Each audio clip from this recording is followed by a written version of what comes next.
नमस्कार.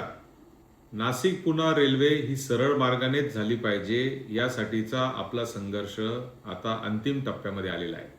खरं तर एका बाजूला केंद्रीय मंत्री यांनी सांगितलं की ही रेल्वे रद्द झालेली आहे.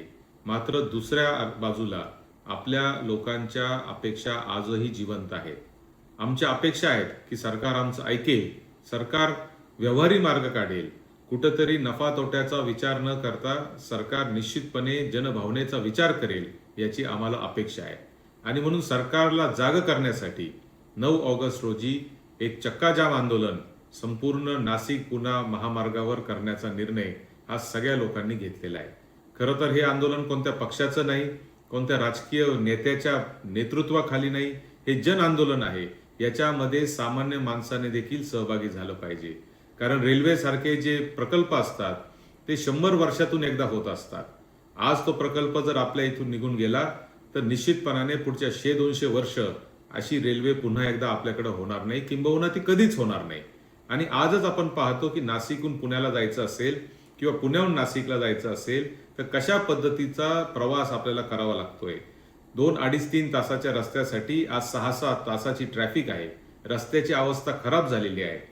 या संपूर्ण परिसरातले मुलं आणि मुली नोकरीच्या निमित्ताने, व्यवसायाच्या निमित्ताने, कामाच्या निमित्ताने पुण्याला जातात किंवा नाशिकला जातात. त्या शहरांवर देखील आता फार मोठा ताण पडत चाललेला आहे.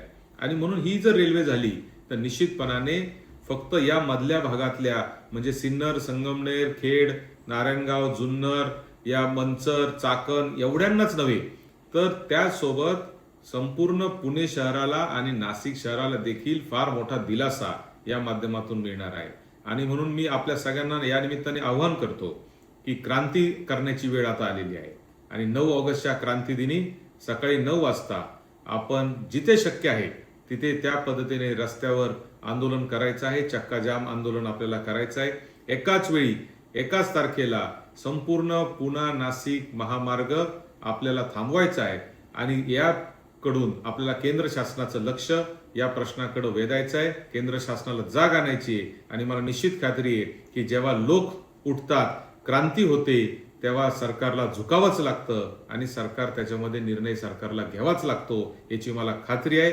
आणि म्हणून पुन्हा एकदा आपल्याला आवाहन करतो, कोणत्या पक्षाच्या बॅनर खाली नाही, कोणाच्या राजकीय नेत्याच्या नेतृत्वाखाली नाही, आपण सगळे मिळून सामान्य माणूस म्हणून आपण सगळ्यांनी यावं. हे आंदोलन कोणा एकट्या दुकट्याचं नाही, हे आंदोलन भावी पिढ्यांसाठी आजच्या लोकांनी केलेलं आंदोलन आहे असं याला समजायचं आहे. धन्यवाद.